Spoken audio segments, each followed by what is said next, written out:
I'm delighted to be joined today by Chris Limpach. He is General Manager for Europe, the Middle East and Africa at Musco Lighting. So Chris, I'm delighted to have you with us today. Thank you so much. Thank you, Katie. Thanks. Can you tell us a bit about Musco and the types of projects that you work on? Sure. Yeah, thanks for having me. I appreciate it. It's good to see you again and good to get a chance to catch up. Musco is a specialist sports lighting, traditionally specialist sports lighting manufacturer, and so our really primary focused area always has been and continues to be the sports market.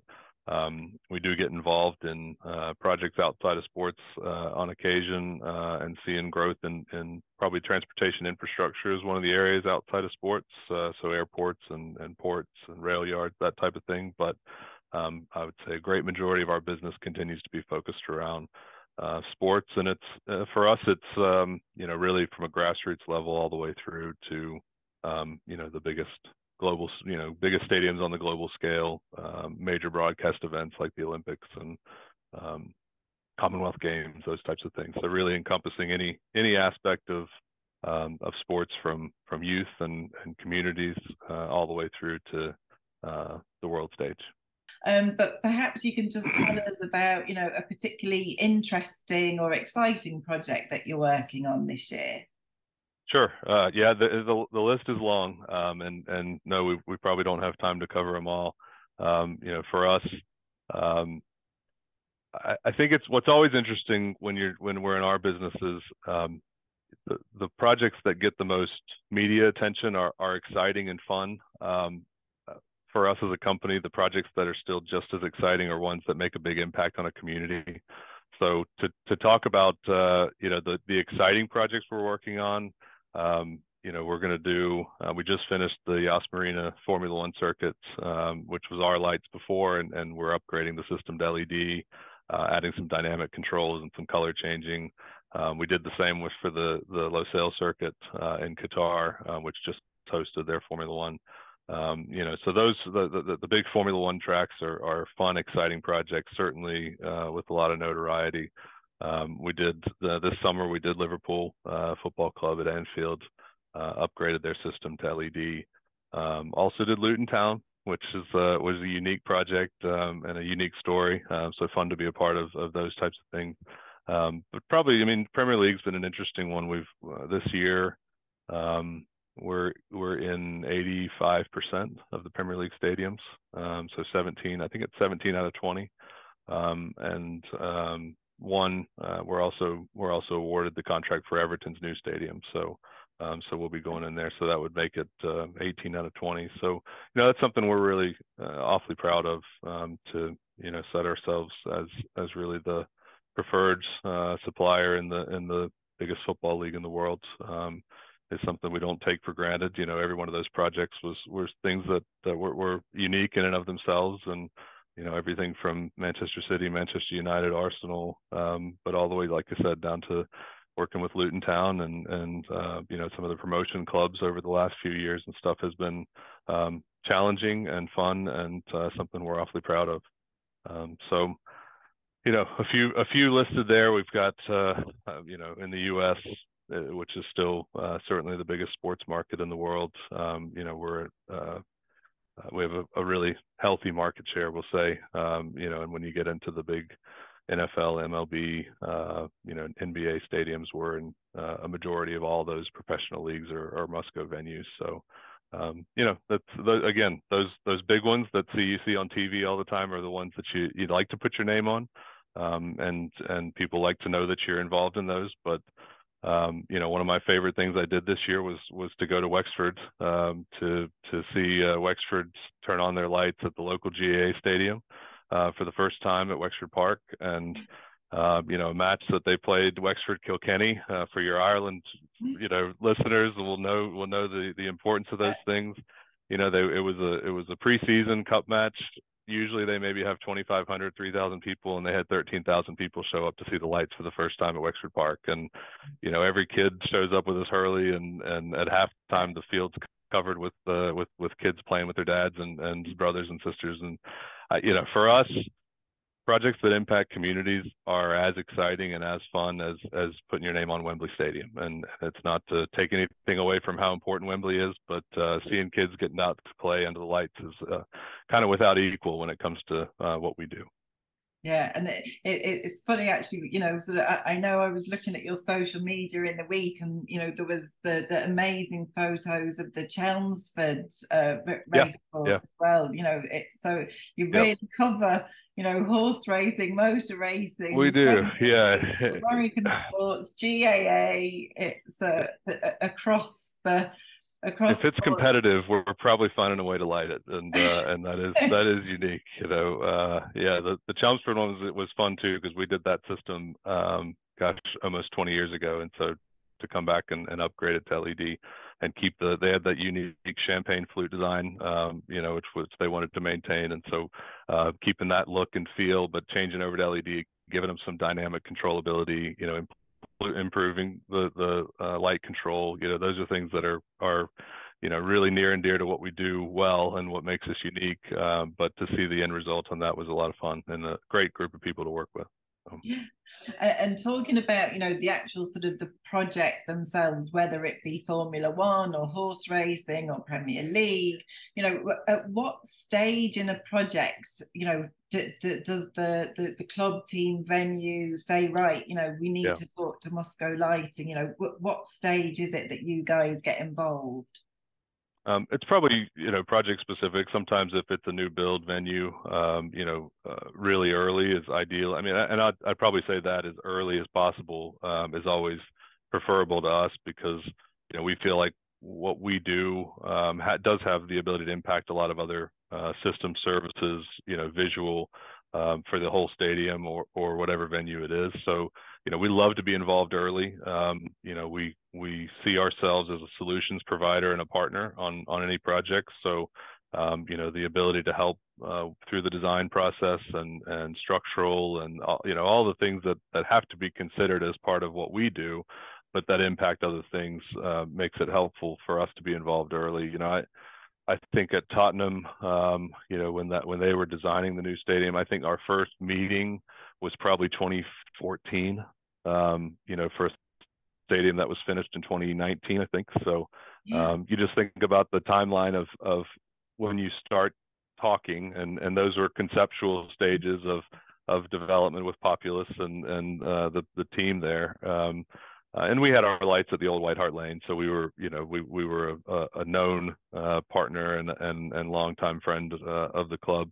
So it was nice to be able to be involved that early. But you know, at the same time, when we work with some of the promotion clubs, you know, those guys a lot of times don't know, you know, they don't know till, what is it, May 31st, that the Premier League's in their future, you know, and so we've had projects where you know, it's not to say we're working with those guys, you know, in the lead up to those, but sometimes you don't get the nod until a very late stage, and they want to try to be ready to go, you know, for the first broadcast match in August, September time. So so the timelines are always a little bit variable, but as far as when we like to be and when we feel like we can add value to a project, the earlier the better.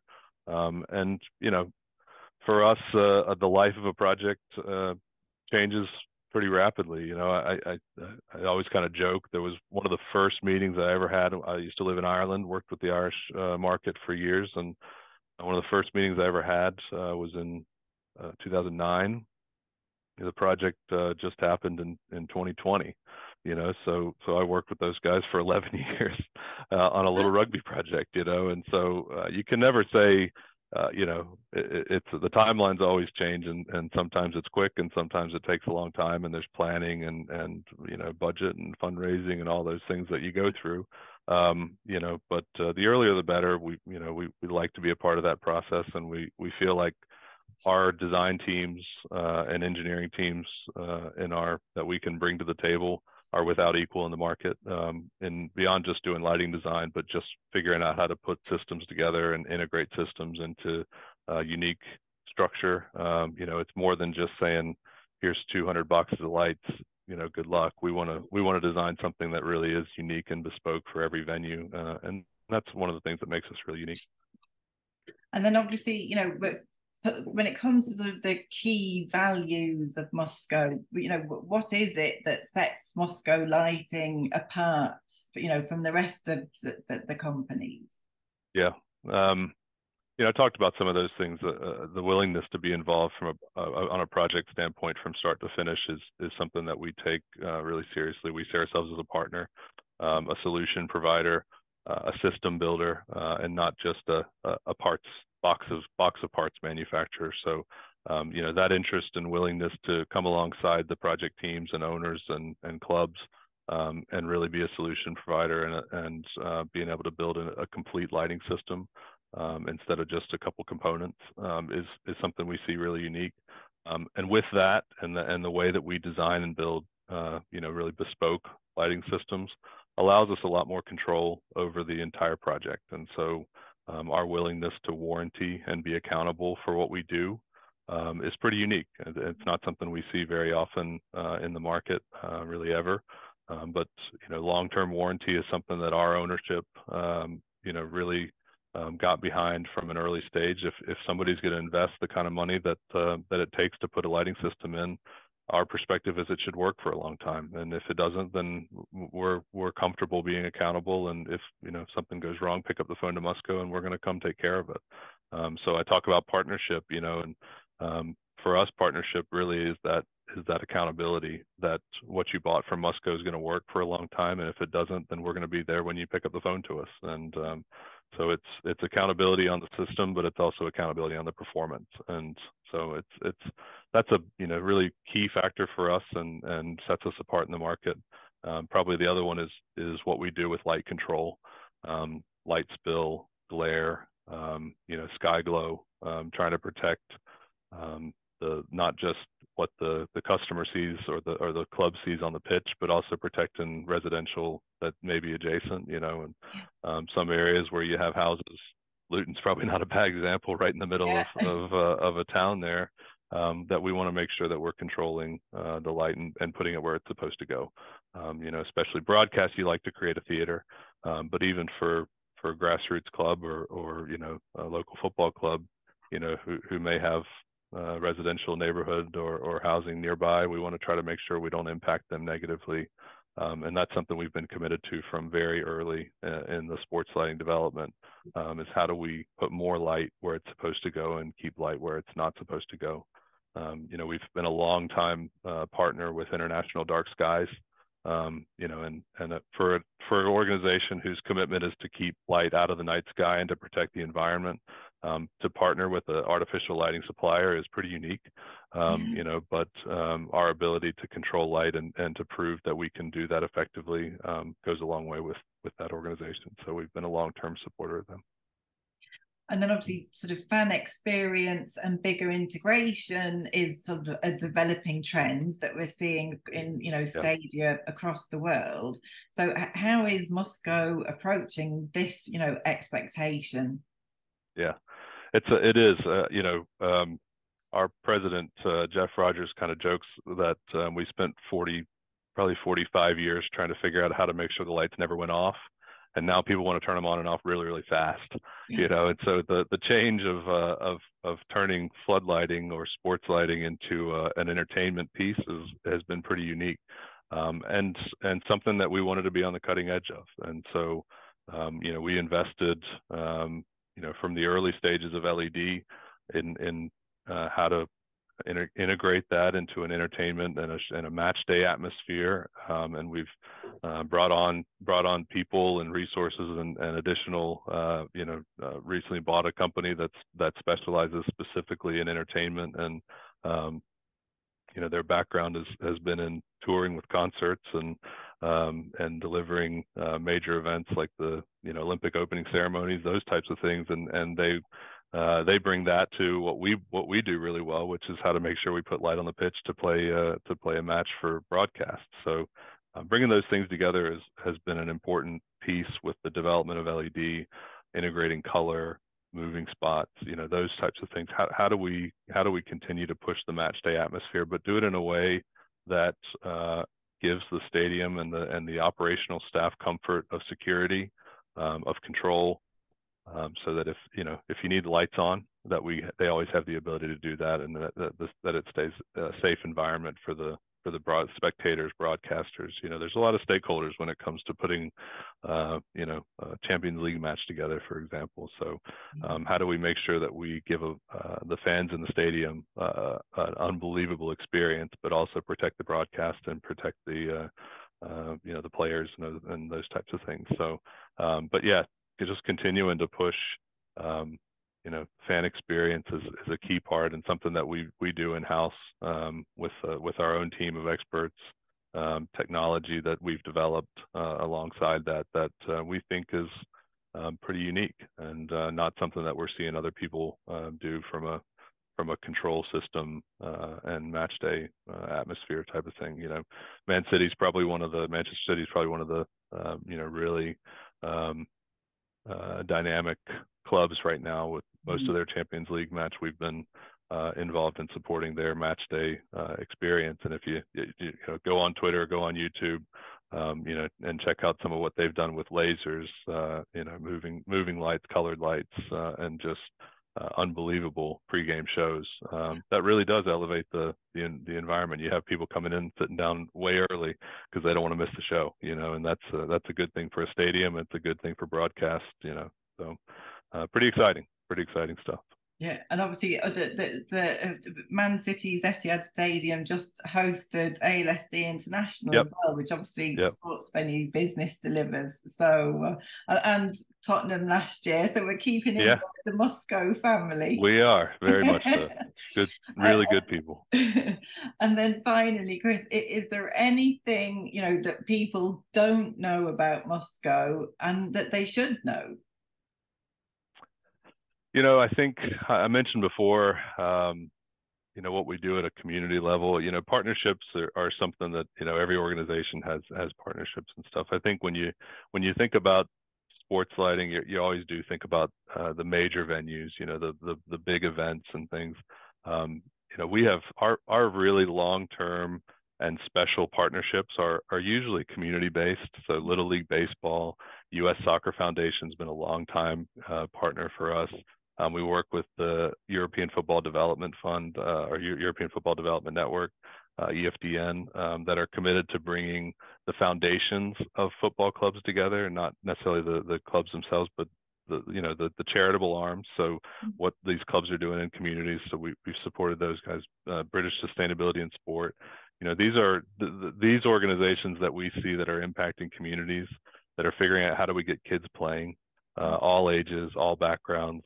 How do we get communities active? How do we keep kids active? How do we keep kids away from the video game, the computer, the PlayStation? Not that those things aren't fun and enjoyable, but staying active and getting outside is great. So, and with U.S. Soccer, in the last few years, I don't know when we started doing that, probably 5 or 6 years ago, we've done upwards of 250 mini pitches. All over the U.S., mostly in underserved communities, places where where the kids didn't have a place to play, and so repurposing an old parking lot or tennis court or something that's just not being used with a Musco mini pitch. A lot of those being sponsored by companies, and organizations that or professional athletes. We've had Steph Curry's doing a number of them in the Oakland area. Tim Howard's supported one. So to be able to give back to communities and open those, so that seeing what we do with the little leagues and the football development and U.S. Soccer. Probably people don't know those things as much. We did a couple. Tottenham's a good example. I was going to say Tottenham have the mini pitch as well, don't they? Musco Lighting mini pitch. Yeah, we did too, just outside the stadium in there in 17 arena, and they use those for community projects. Bringing the community to get them, in and around the club, in the stadium, and being able to interact with and impact local kids, local communities. So that's probably one of the things a lot of people maybe don't know about Musco. That's probably pretty unique. But yeah. And as a final thought, is there, is there a trend that you see coming, or are the developments on in R&D, or is there something that you could sum up? What Musco sort of intentions are for the next year? I mean, you probably, they don't tell me some of those things. They keep those things pretty close. But I think without a doubt, we talked a little bit about the continued move towards match day experience and controllability. Those things are constantly, we want to do more. How do we get that? And that's not just to be able to do a unique match day experience at your local football club. That's feasible, doable today, but it's something I think we're going to continue to see. People want to create for their own community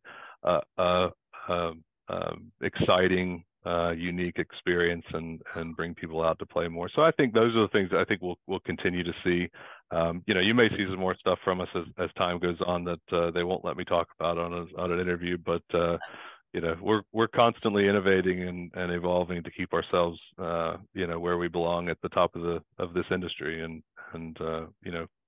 we believe in who we are, and we believe in our customers and our communities. So we'll continue to innovate and be on the cutting edge of that. So. Well, thank you so much, Chris. We shall be watching this space, and obviously keeping all of sports venue businesses, readers informed as all these exciting developments and new projects come online. So thank you once again, Chris Limpach, General Manager from Musco Lighting. Thank you for your time. Katie.